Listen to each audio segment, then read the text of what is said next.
आप सभी को धनत्रयोदशी की हार्दिक शुभकामनाएं। देश के अधिकांश भागों में यम के नाम पर दीपदान की परंपरा है।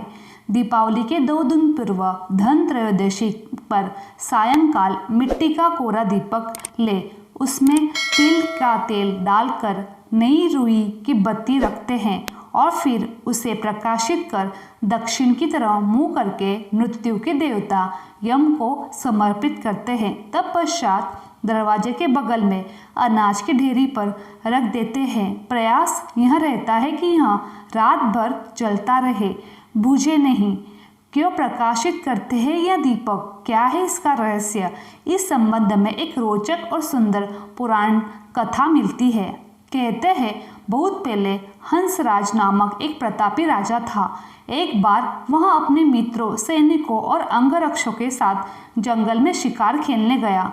संयोग से राजा सबसे बिछुड़कर अकेला रह गया। भटकते हुए एक अन्य राजा हेमराज के यहाँ जा पहुँचा। हेमराज ने थके हारे हंसराज का भव्य स्वागत किया। उसी रात हेमराज के यहाँ पुत्र जन्म हुआ।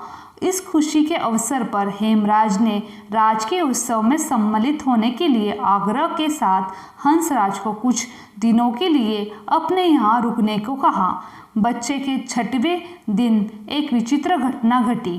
पूजा के समय देवी प्रकट हुई और बोली, आज से इस शिशु को जो इतनी खुशियाँ मनाई जा रही हैं, यह अपने विवाह के 4थे दिन मृत्यु को प्राप्त हो जाएगा।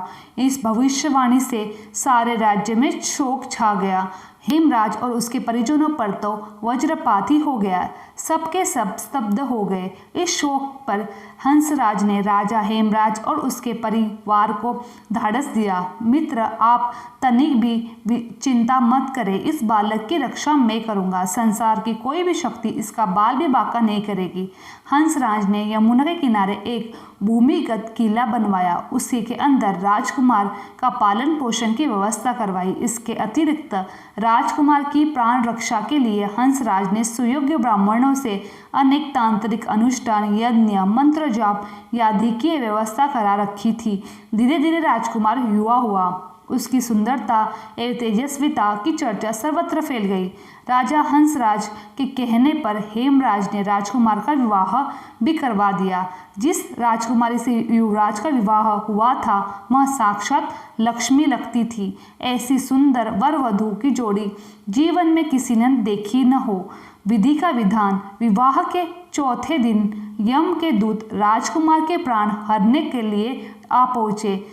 अभी राज्य में मांगलिक समारोह ही चल रहा था। राज परिवार और प्रजाजन खुशियां मना रहे थे। राजकुमार और राजकुमारी की छवि देखते ही यमदूत भी विचलित हो उठे, किंतु राजकुमार के प्राणहरण का प्रणय आ गया था। यमदूत जिस समय राजकुमार के प्राण लेकर चले, उस समय ऐसा अहंकार मचा कि दारुण दृश्य उपस्थित हुआ, जिससे दिव्य होकर दूत भी स्वयं रोने लगे। इस घटना के कुछ समय पश्चात एक दिन यमराज ने प्रसन्न मुद्रा में अपने दूतों से पूछा, तुम सब अनंत काल से पृथ्वी के जीवों का प्राणहरण करते आ रहे हो, क्या तुम्हें कभी किसी जीव पर दया आई है और मन है विचार उठा है कि इसे छोड़ देना चाहिए? यम के दूत एक दूसरे का मुंह देखने लगे। यमराज ने उनसे निसंकोच होकर पूछा, वो झिझको मत, अगर ऐसा प्रसंग आया तो निर्भय होकर बताओ। इस पर एक दूत ने सिर झुकाकर निवेदन किया, मृत्युदेव, ऐसे प्रसंग तो कम ही आए हैं, किंतु एक घटना अवश्य हुई जिसकी स्मृति मुझे आज भी है। यह कहते हुए दूत ने कहा, हेमराज के पुत्र का प्राणहरण की घटना सुना दी। इस दुखद प्रसंग से यमराज भी विचलित हो उठे। इसे लक्ष्य करके दूत बोला, नाथ, क्या कोई उपाय नहीं है जिस प्रकार अकाल मृत्यु से प्राणियों को छुड़ाकर मिल जाए?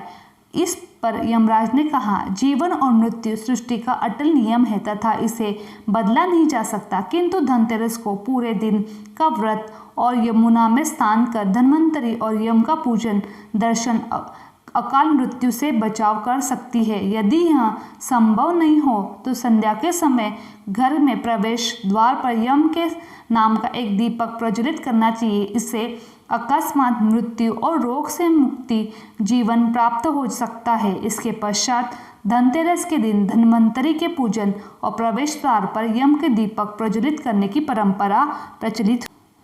धनतेरस के दिन अकाल मृत्यु से बचने के और यम को प्रसन्न करने के लिए शाम को घर के मुख्य द्वार पर तेल का दीपक जलाएं। दीपक का मुंह दक्षिण की ओर करना चाहिए। आटे का चौमुखी दीपक जलाकर गंध अक्षत पुष्प से पूजा कर यमराज का ध्यान लगाकर मंत्र का जाप करें।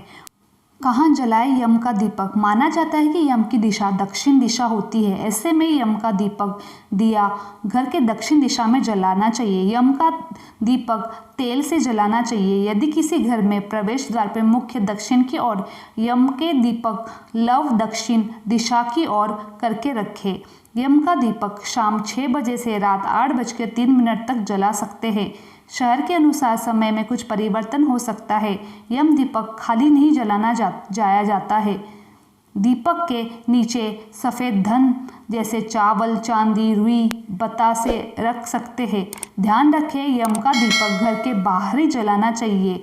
साथ ही सात्विक आहार लेने वाले व्यक्ति को यम का दीपक जलाना चाहिए।